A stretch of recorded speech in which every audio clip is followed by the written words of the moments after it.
मराठ्यांच्या ओबीसी आरक्षणासाठी आक्रमक झालेल्या मनोज जरांगेंनी आता त्यांचा मोर्चा जो आहे तो थेट निवडणुकीकडेच वळवल्याचं दिसतंय. हो, निवडणुकीकडे. यंदाच्या लोकसभेला जरांगे स्वतः निवडणुकीच्या रिंगणात उतरतील अशी शक्यता तर आहेच. मात्र त्यासोबतच राज्यभरात प्रत्येक लोकसभेच्या जागेवर हजारो मराठा उमेदवारांचे अर्ज भरण्याची रणनीती जरांगेंनी आखल्याचं समोर येत आहे. जरांगेंचा नेमका गनिमी कावा आहे तरी काय, जाणून घेऊयात या रिपोर्टमधनं.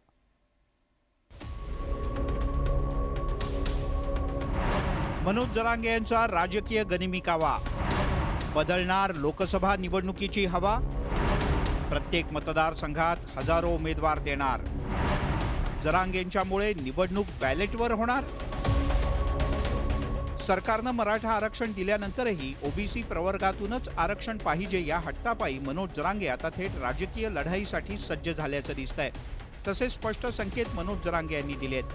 लोकसभा निवडणूक बॅलेट पेपरवर घेऊन सत्ताधाऱ्यांना आव्हान देण्यासाठी जरांगे यांनी रणनीती आखल्याचं दिसतंय. ज्यानुसार प्रत्येक गावातून लोकसभेला 5 ते 7 उमेदवार उभे करून एका तालुक्यात जवळपास 250 आणि प्रत्येक जिल्ह्यातून हजारो उमेदवारांची तयारी जरांगे यांनी सुरू केली आहे. स्वतः जरांगे यांनी ही घोषणा केली आहे. नुसत्या बीड जिल्ह्यात 3400 खासदारकीचं फॉर्म भरलं. पुढं डांबर रात्री येतं का मग आता बॅलेट पेपर? आता नाही का तुम्हाला शाळात बसन का ते आता एखाद्या केंद्र तर एखाद्या 3 केंद्र असतील एखाद्या गावाला, वस्तीवर एक, दुसऱ्या वस्तीवर एक आणि एक गावात आहेत का शाळा. आता नाही का आमच्याच वावरात टाकायला. परंतु अधिकार प्रत्येकाला कोणीही भरू शकतो. त्याला काय शिकल्याची आठ नाही. पहिलीवाला टाकीतोय का डायरेक्ट नोकरीवालाच पाहिजे.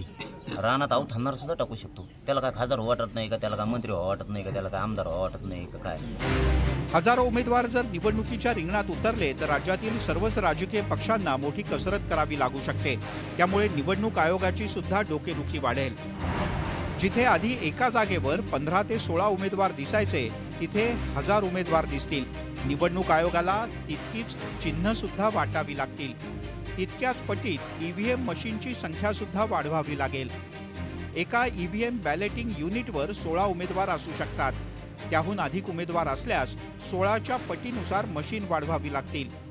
सध्या ईव्हीएमचं 3रं व्हर्जन आहे. त्यामध्ये 24 बॅलेटिंग युनिट वाढवता येतात. एका केंद्रात तब्बल 384 उमेदवारांसाठी मतदान घेता येऊ शकतं. त्याहून अधिकचे उमेदवार वाढवण्याची सोय सध्याच्या सिस्टीममध्ये नाही आणि उमेदवार वाढल्यास ही निवडणूक बॅलेट पेपरवरतीच घ्यावी लागेल. बॅलेट युनिट्स आपल्याला वाढवावे लागतील. तर हे बॅलेट युनिट वाढवणं अशक्य नाही आहे. पण जसं म्हणतो तसं प्रशासकीयदृष्ट्या अडचणीचं मात्र जरूर होऊ शकतं. जरांगे यांच्या या खेळीवर भाजपनं टीकेची झोड उठवली आहे. जरांगे यांना कुणीच गांभीर्यानं घेत नसल्याचा घणाघात नितेश राणे यांनी केलाय. जरांगे पाटलांना मराठा समाज पण हा गांभीर्याने घेत नाही. मराठा समाजामध्येही त्यांचा फार मोठा विरोध व्हायला लागलेला आहे. कारण का जरांगे पाटील हे आता मराठा समाजाच्या बद्दल कमी आणि राजकारण जास्त करायला लागलेले आहे. म्हणून जरांगे पाटील आता काय बोलतात याला जास्त आता आम्ही कोणीच लक्ष देत नाही. काँग्रेसनं मात्र मराठा समाजाच्या आरक्षणात आडवा येतो त्याला आडवा करा असं म्हणत महाविकास आघाडीला मतदान करण्याची मागणी केली आहे. तुम्ही अशा पद्धतीनं उमेदवार उभे करण्यापेक्षा जो मराठा समाजाच्यासाठी आडवा येतो आहे त्याला आडवा करण्यासाठी मतदान करा. एवढं समाजाने करावं, त्याला आडवं करावं निवडणुकीत. पण अशी उमेदवार उभं करणं हे लोकशाहीला मला वाटतं की किंवा तुमच्या मनातला राग हा काढण्यासाठी त्याचा उपयोग फार काही होणार नाही. एकंदरीतच मनोज जरांगे यांनी आता आरक्षणाच्या मागणीसाठी थेट राजकीय मैदानात उडी घेण्याची तयारी केल्याचं दिसतंय. त्यामुळे आता खरंच जरांगे प्रत्येक मतदारसंघात हजारो उमेदवार उतरवतात की आणखीन एखादी नवी रणनीती आखतात किंवा यात जरांगे किती यशस्वी होतात हे लवकरच कळेल. Bureau report, news 18 Lokmat.